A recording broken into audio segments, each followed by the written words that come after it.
Little Red Riding Hood. Once upon a time, there was a sweet little girl who was loved by everyone in her village, but most of all by her grandmother.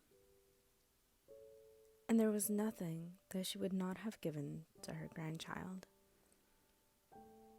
Once, she gave her a little cap of red velvet, which suited her so well that she would never wear anything else.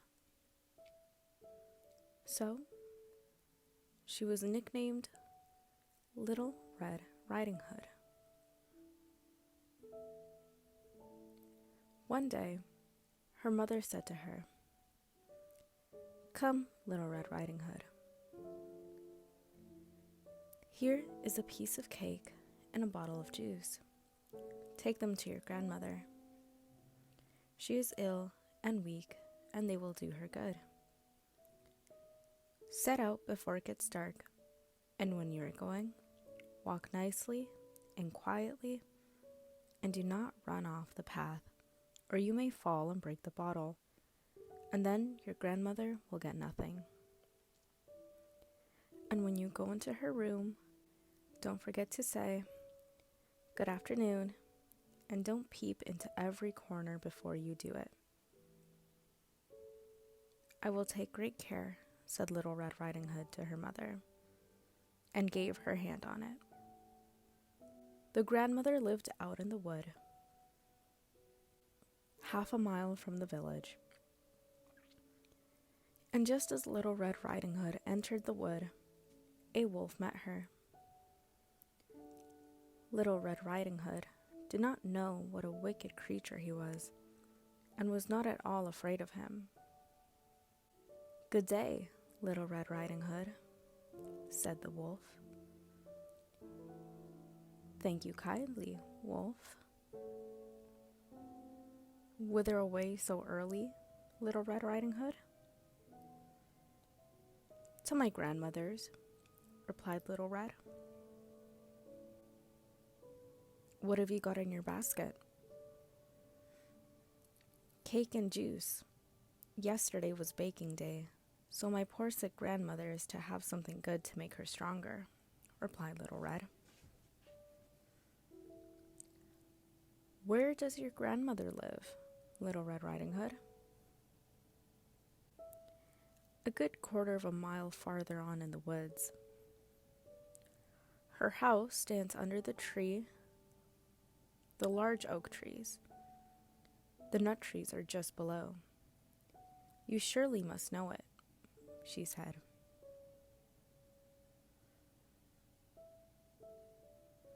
The wolf thought to himself, "What a silly young creature. What a tasty dinner she will make. She will be better to eat than the old woman. I must act craftily so as to catch them both." So he walked for a short time by the side of Little Red Riding Hood, and then he said, "See, Little Red Riding Hood, how pretty the flowers are about here. Why do you not look around? I believe, too, that you do not hear how sweetly the little birds are singing. You walk gravely along, as if you were going to school, while everything else out here in the wood is merry." Little Red Riding Hood raised her eyes, and when she saw the sunbeams dancing here and there through the trees, and pretty flowers growing everywhere, she thought, "Suppose I take grandmother a fresh rose. That would please her too. It is still early in the day, that I shall still get there in good time." And so she ran from the path into the woods to look for flowers. And whenever she had picked one, she fancied that she saw a still prettier one farther on, and ran after it, and got deeper and deeper into the woods. Meanwhile, the wolf ran straight to the grandmother's house and knocked at the door. "Who's there?" "Little Red Riding Hood," replied the wolf. "She is bringing cake and juice. Open the door," said the wolf. "Lift the latch," called out the grandmother. "I am too weak and cannot get up." The wolf lifted the latch, the door sprang open, and without saying a word, he went straight to the grandmother's bed and devoured her. Then he put on her clothes, dressed himself in her cap, laid himself in bed, and drew the curtains. Little Red Riding Hood, however, had been running about picking flowers, and when she had gathered so many that she could carry no more, she remembered her grandmother and set out on the way to her. She was surprised to find the cottage door standing open, and when she went into the room, she had such a strange feeling that she said to herself, "Oh dear, how uneasy I feel today, and at other times I like being with grandmother so much." She called out, "Good morning," but received no answer. So she went to the bed and drew back the curtains. There lay her grandmother with her cap pulled far over her face, looking very strange. "Oh, grandmother," she said, "what big ears you have." "The better to hear you with, my child," was the reply. "But grandmother, what big eyes you have," she said. "The better to see you with, my dear." "But grandmother, what large hands you have." "The better to hug you with." "Oh, but grandmother, what a terrible big mouth you have." "The better to eat you with." And scarcely had the wolf said this, than with one big pounce he was out of bed and swallowed up Little Red Riding Hood in one big gulp.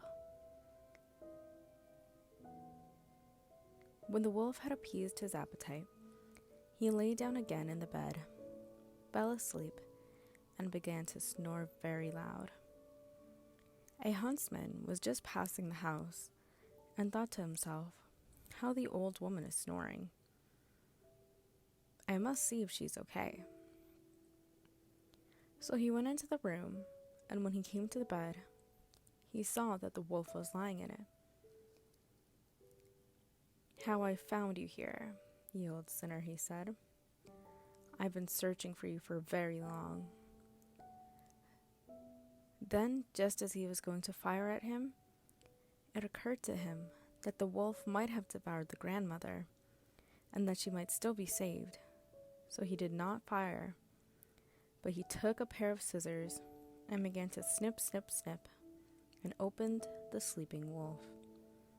When he made 2 snips, he saw the Little Red Riding Hood shining, and then he made 2 snips more, and the little girl sprang out crying, "Oh, how frightened I have been. Thank you for saving me." And after that, the grandmother came out alive also. Little Red Riding Hood quickly fetched great stones which with they filled the wolf's belly, and when he awoke and wanted to run away, the stones were so heavy that he collapsed at once and fell dead. Then all 3 were delighted. The huntsman had saved the grandmother and Little Red Riding Hood. Little Red Riding Hood thought to herself, "As long as I live, I will never be by myself, leave the path, to run into the wood when my mother has forbidden me to do so." The huntsman walked Little Red Riding Hood back to her village, told her mom what happened, and set foot again to deliver the juice and cake to her grandmother, never straying from the path again.